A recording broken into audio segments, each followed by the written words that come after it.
তোমাৰ বন্ধুত্বই মোৰ একমাত্ৰ কামনা আছিল, তোমাৰ প্ৰেমিক এয়াই মোৰ একমাত্ৰ সপোন আছিল। I feel love when I look into your eyes. I believe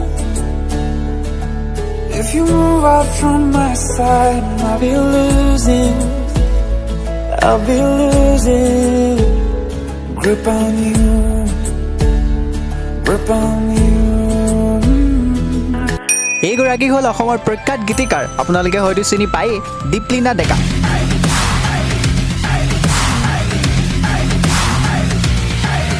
মই চাগে লগত কিবা এটা ক'ব পাহৰিলোঁ, নিশ্চয় আপোনালোকে বুজি পাইছে। সাধাৰণতে দীপলিনা ডেকাক অসমৰ ক্ৰাছ হিচাপে জনা যায়।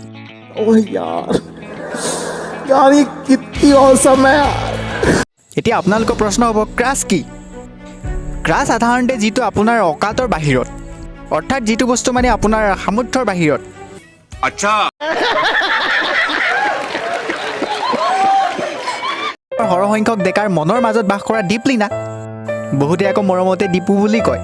এয়াৰ দীপু, তুমি মোৰ অন্তৰত বাস কৰি থকা ঠাইডোখৰ ভাড়াকণ সোনকালে দি দিবা দেই।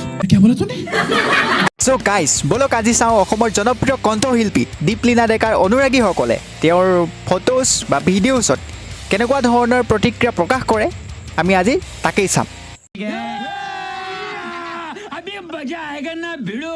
চ' গাইজ, মোৰ নাম মন্নু, বলক ভিডিঅ'টো আৰম্ভ কৰোঁ। তাৰ আগতে চেনেলটো ছাবস্ক্ৰাইব কৰি দিলে ভাল পাম। কমেণ্ট চাওঁ বলক। তোমাৰ এই চাৱনি, উফ, মই যদি তুমি চোৱা বেক ছিটটোত থাকিলোঁ হয়। দাদা, এনেকুৱা কথা কৈ আপুনি অসমৰ ডেকাবিলাকৰ লগত শত্ৰুতা কেলৈ কৰিব লাগে বাৰু?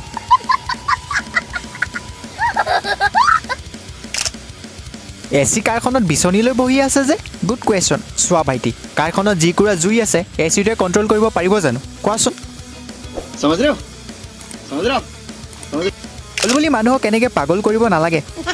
আপোনাৰ একো অধিকাৰ নাই আমাক পাগল কৰা।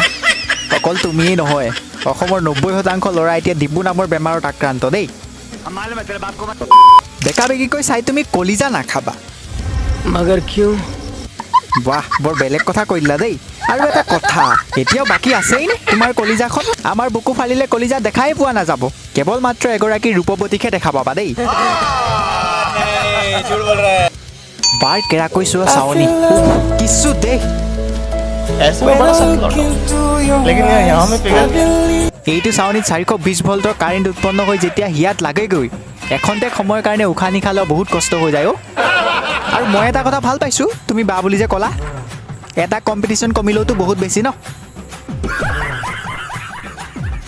দেহা, কিয়নো তেনেকৈ চাই কলিজা খোৱা? তুমি যদি কলিজাখন খাই পেলোৱা, মই বাৰু কলিজা অবিহনে কেনেকৈ জীয়াই থাকিম কোৱা? मारो मुझे, मारो मारो मुझे, मारो मारो। नहीं, ये मजाक हो रहा है, एक सेकंड यार। ল'ৰাটোৰ এইটো কমতি দুখ নে? বহুত গভীৰ দুখ। আৰু এটা কথা, কুছ পানে के लिए कुछ खोना भी तो पड़ता है ना, और इसके लिए तो लोग सब कुछ खोने को तैयार है। Next pause please. কলিজা টোপনি গ'ল। আমাৰে মইনা শুবয়ে, গাড়ীৰে ভিতৰত এচি হাৱা ল'বয়ে। এইখিনিতে আমাৰ হাতত এটা বিগ ব্ৰেকিং নিউজ আহি পৰিছে। ভালদৰে মন কৰক এই সুন্দৰী যুৱতীগৰাকীলৈ। ৰাইজসকল, আমি দেখুৱাই আছোঁ আপোনালোকক এই সুন্দৰী যুৱতীগৰাকীলৈ। মন কৰক কিদৰে মাজ ৰাস্তাত চিলিমিলি টোপনি মাৰি অসমৰ ৰাজপথত তীব্ৰ যান জঁটৰ সৃষ্টি কৰি আহিছে। আমি আমাৰ দৰ্শকসকলক দেখাই আছোঁ এই সবিশেষ। এই সুন্দৰী যুৱতীগৰাকীৰ নাম দীপলিনা ডেকা বুলি জানিব পৰা গৈছে। আমি আকৌ কৈছোঁ, এই যুৱতীগৰাকীৰ নাম দীপলিনা ডেকা বুলি জানিব পৰা গৈছে। ৰাস্তাৰ কাষত থকা ডেকাসকলে যুৱতীগৰাকীৰ নাম দীপলিনা ডেকা বুলি আমাক জানিবলৈ দিছে। कुछ भी শুনা, বিয়া পাতি লওঁ আহা। साले को बम से उड़ा दूंगा एक बार, हाथ में आ जा। দাদা, আপুনি যোগাযোগ কৰিব বিচৰা ব্যক্তিগৰাকীৰ নম্বৰত অসংখ্যজনে যোগাযোগ কৰিবৰ চেষ্টা কৰি আছে, সেই হেতু আপোনাৰ কলটো কাটি দিয়া হৈছে।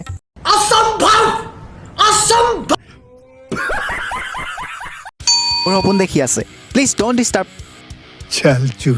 আগতে ইচ্ছা নাছিল যদিও এতিয়াতো টোপনিৰ পৰা উঠাব লাগিবই ন। I am sorry बाबू। বা আপুনি ইমান ধুনীয়া হৈছে, নজৰ লাগিব। কোনোবাই সোনকালে সৰিয়হ গুটি লৈ আহা দেই, চেটিয়াব লাগিব এতিয়া। আৰু কোনোবাই পাৰে যদি শুকান জলকীয়া পুৰি দিবা ঘৰত গৈ, আৰু লগতে অলপ মুখ লগা পানীও কাটি দিবা। কিয় পাগল কৰা জান তোমাক মই ইমান মানা কৰিলোঁ এইখন পষ্ট নকৰিবা একদম কথা নুশুনা ন তুমি এনেই কাজিয়া হৈ আছে এইকেইদিন खत्म